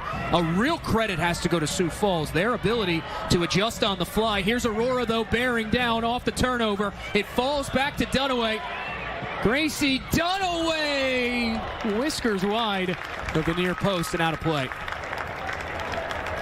And I think Aurora needed that offensively, at least to get a shot off, build, and have that final execution. This one doesn't go according to the way she would have wanted with the finish on the other end. But sometimes still that build-up helps your team morale. Colette Montgomery for Sioux Falls had said that the biggest key to the match, as we get a whistle for a foul against Sioux Falls City, biggest key to the match for Sioux Falls was they cannot abandon who they are as a club. She acknowledged, she knows this from coaching this Aurora side. Aurora can speed you up, they can make you frantic. You can't lose your head about you, and they have not done that in this contest. Have to hold firm here. Back comes Aurora. Dunaway wants to serve this one in, took a deflection, and knifed away by Sioux Falls City. Ultimately out, and it will be a throw to the visitors.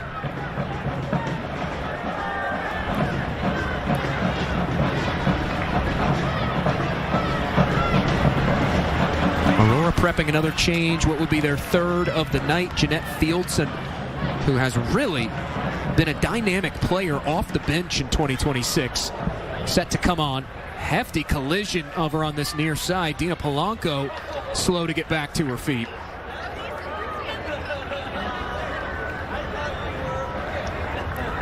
Aurora will earn a throw in, and Jeanette Fieldson will officially come on in favor of Gracie Dunaway.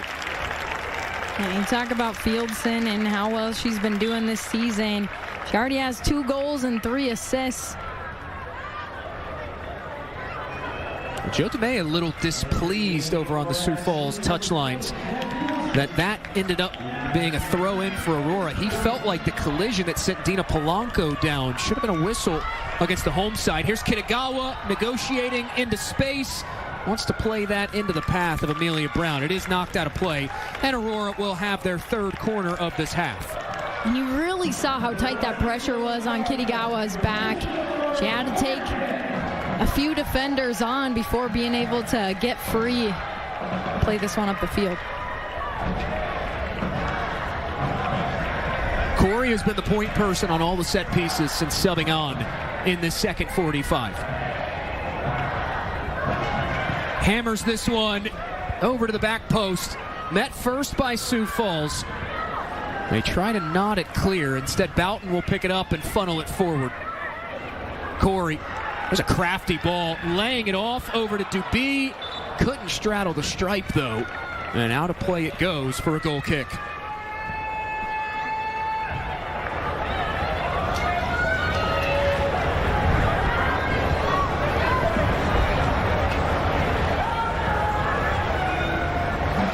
I think right now, though, Aurora has been able to have a few possessions with the ball back up in that final third.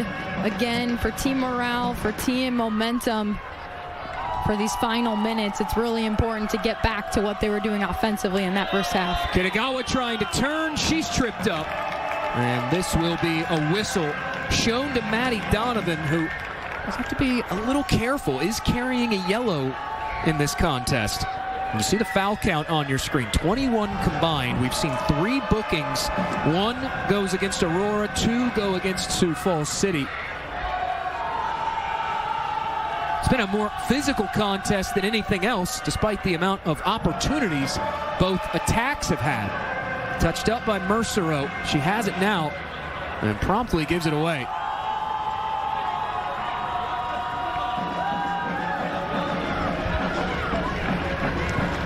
Yeah, every player on the pitch just needing to be ready for that contact on both sides. The defensive pressure is there. You're having to absorb the contact and then be able to make that next move. Jen Larrick watching on, thrown back in by Haley Mercero. Rather, Kara Carfanta. Donovan goes to ground, able to knock that ball free for a moment. Here's Talia Corey. Corey plays it back over. It's Kitagawa.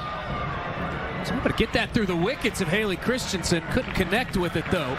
And out it goes for a throw. Now, she's had a couple nutmegs in this game alone. Also had a chance earlier in the first half, Kitagawa did, to tally a first half brace. Tattooed the crossbar with an effort.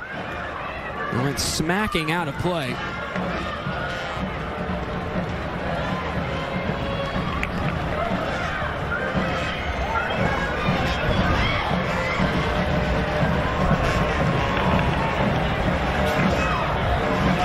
Trying to pick out Capriel Winder, pinching up from that fullback spot along the back line.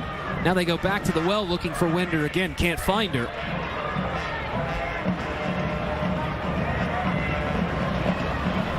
Volleyed back down by Sioux Falls. That's where Mercero had it for a moment. Couldn't corral it in, though. Sadie straight knocked off the ball. Odney works it ahead. Polanco, the layoff into the path of Maddie Donovan. Stopped by Taylor Fox for her second save. Now they gave her some space, allowed her to take a rip. Taylor Fox ready for the challenge, though.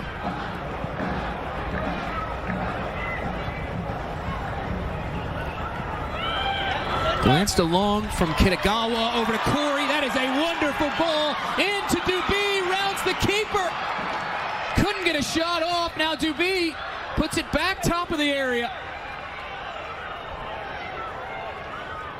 Brown will recycle this one.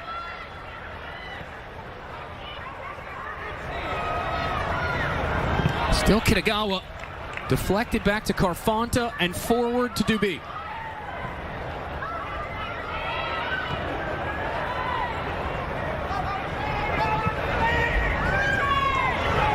Carfanta going to ground, trying to keep that alive for Aurora. Now we get another whistle And it's Maddie Donovan involved once more.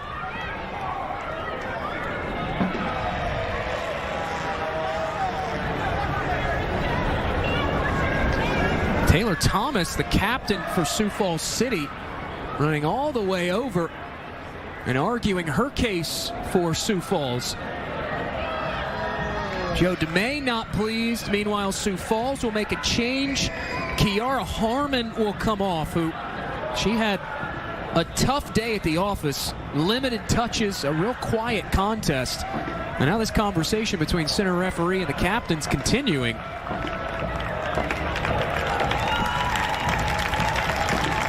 Aurora will make two changes of their own.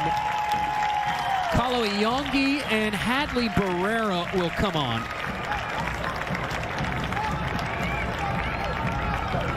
So 5 changes made by Aurora FC. 3 made by Joe DeMay and Sioux Falls City. It was Kinsley Pasica coming on in the stead of Kiara Harmon. And it will be Ai Kitagawa coming off for Aurora FC, getting a standing ovation from the fans at TCO Stadium.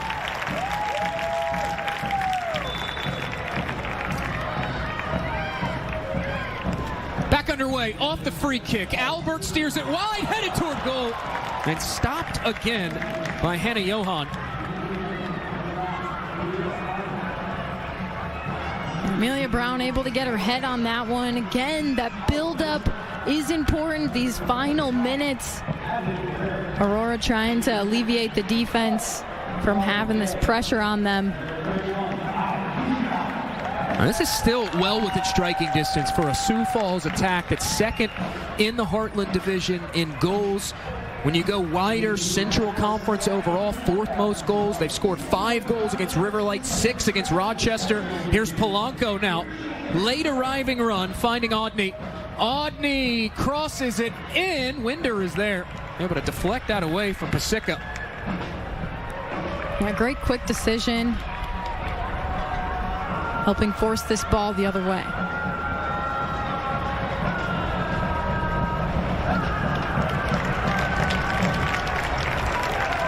Out of play it goes. It will be a throw for Kira Laney and Sioux Falls City.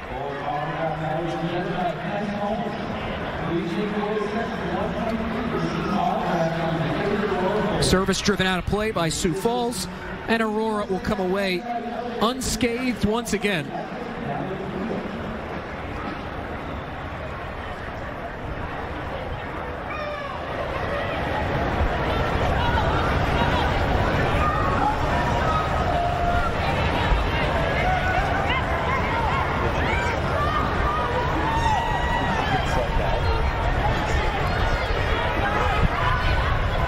Sioux Falls in this second half, even though they have yet to grab a goal, one of the things that pulled them back in momentum-wise is Talia Corey will commit the foul.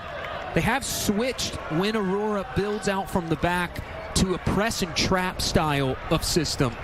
And that has been one of the biggest things that has at times confounded Aurora in the final 45. I think a lot of times you go into halftime, especially Aurora having the 2-goal lead, you think you have a grip on this game, and especially in knowing that teams will look to switch it up, try to find a way. And like you're saying, that was one of the ways that's been effective in the second half. Brown, she and Sadie Strait really battling there. Brown will come out of that duel with possession, and it's worked over to Hannah Boughton.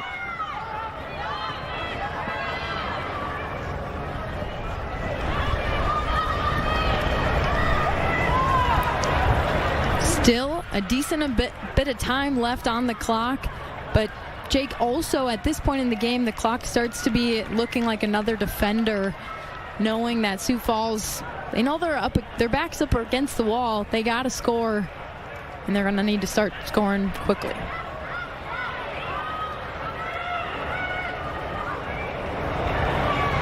Fieldson steps up, able to knock that ball free. Corey picking the pieces up for Aurora.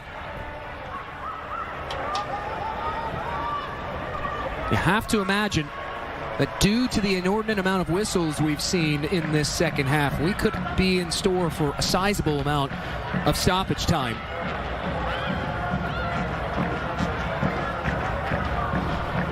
Aurora will be hoping there isn't a lot, and you see Sioux Falls City ready and wanting exactly that.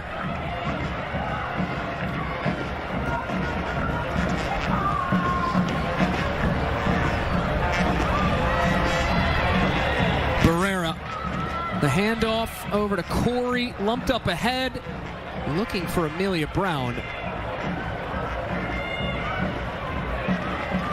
Winder leaving the defender in her dust.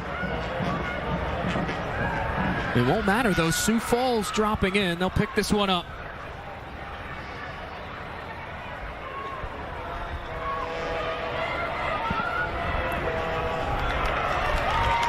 Fieldson able to win it back, and now Fieldson will play an early ball ahead. In behind, it's Talia Corey, cuts it back in front. Iogi can't get to it, and Fieldson overruns it. Now Brown fires this through the uprights, so to speak, but off the stadium scoreboard and out of play. And you can tell that Brown got a little bit rushed trying to put that ball as quickly back where it came from. Would have liked to see her maybe take another touch, lean over that ball, make it more of a driven attempt. She had a little bit of space to do exactly what you're talking about. Could have taken one or two steps in toward that pocket atop the 18. Here's Kalo Iongi. Taylor Thomas, an interception. In line to play another full 90 minutes. She's played every minute of Sioux Falls contest this year. Paseka can't hold on to the pass, though, from Thomas. And a change of possession will occur via the throw-in. Well, Aurora still has a fight on their hands to get through the other side of this and into their Saturday fixture to close out their home portion of the schedule. But Riverlight, coming off that loss against Sioux Falls, the advantage is played here as Carfanta was toppled.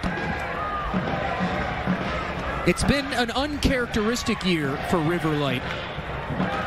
Traditionally, and yes, they are right now in third position in the Heartland Division table, but traditionally at this juncture of the season, they're one of those teams that's right up there, challenging Aurora for that top spot in the division.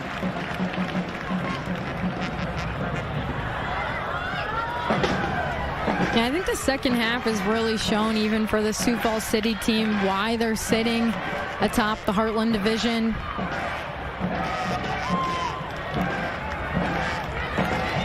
They've been able to grit it out. Regardless of being down a couple goals, it hasn't swayed them for the effort they're putting out there on the pitch. Boughton goes diagonal, finds Corey, who lays it back off to her. Winder in a foot race with Sadie Straight, and that will find the touchline.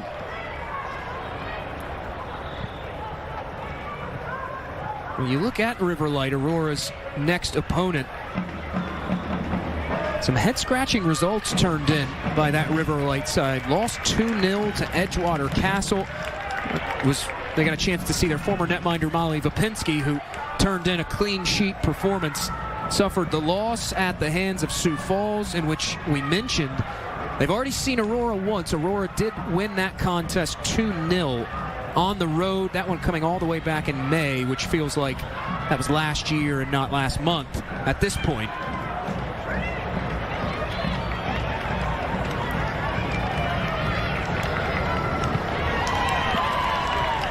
Drilled back down by Carfanta, able to clear the lines. And now it's Fieldson applying the pressure. Out it goes. Another Sioux Falls throw in that aforementioned May contest between Riverlight and Aurora. Goals in the first and second half. Maya Tabby on Sky Leach. And that is something that Aurora have been able to overcome, the absence of Sky Leach. No Leach, no Jelena Zbilic available for selection today. As Iongi will work this into the path of Carfanta, who connects forward with Hadley Barrera. The give and go back inside. It's Iongi turning. Wants to go back wide with it. And just cleared away on an emergency basis by Sioux Falls. Coach Lyric telling us time and time again that this team has been able to dog it out, and this second half, Aurora has had to dog it out. They've seen Sioux Falls City getting a handle on this game, finding a better grip than they had in the first half. Out of play that one goes. It will be a goal kick. And we get the word. Officially 3 minutes of second half stoppage time. Now maybe not as many minutes as we thought it could have been.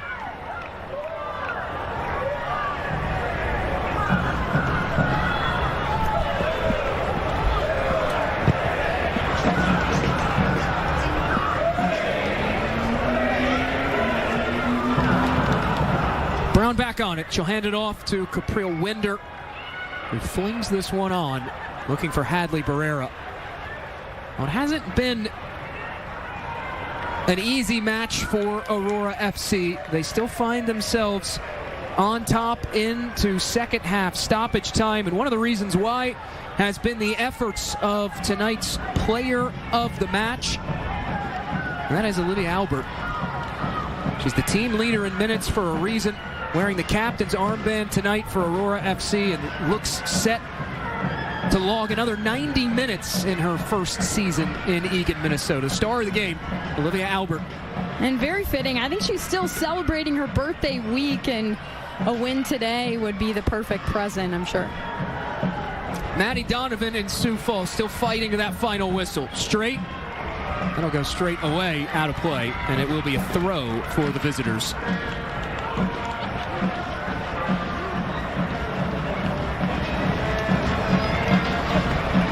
Hacked back down by Aurora's back line.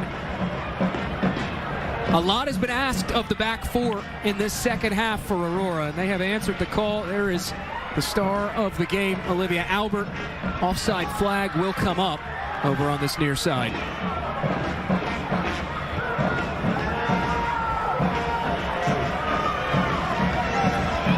We still have no whistle despite the offside flag. Play continuing on, and now we're going to get a whistle here. That's a booking against Amelia Brown.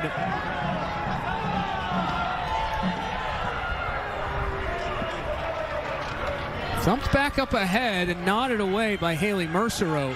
Well, that's one of those situations that both coaches are going to walk away feeling a little hard done. Joe DeMay wanted the whistle for the offside flag, and because it never came in, now Aurora, they're carrying a card. Here is Sioux Falls.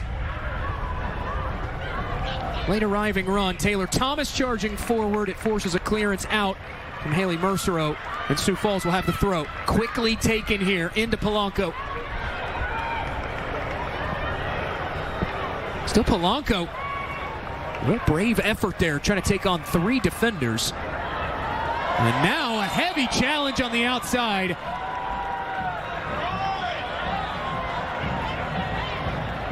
This will be another yellow as Kira Carfanta thrown down.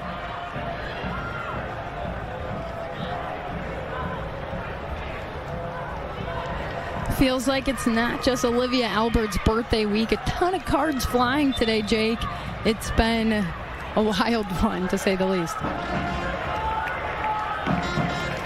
This has been about as contentious of a match, I think, as we've seen this season. And now we get a second yellow handed out toward the Sioux Falls technical area. Joe DeMay had been giving Steven Shidlow what for. DeMay earning himself a yellow in the first meeting of the season between these teams after Hannah Johan was sent off. And you see Joe DeMay just laughing it off over on the Sioux Falls side of things.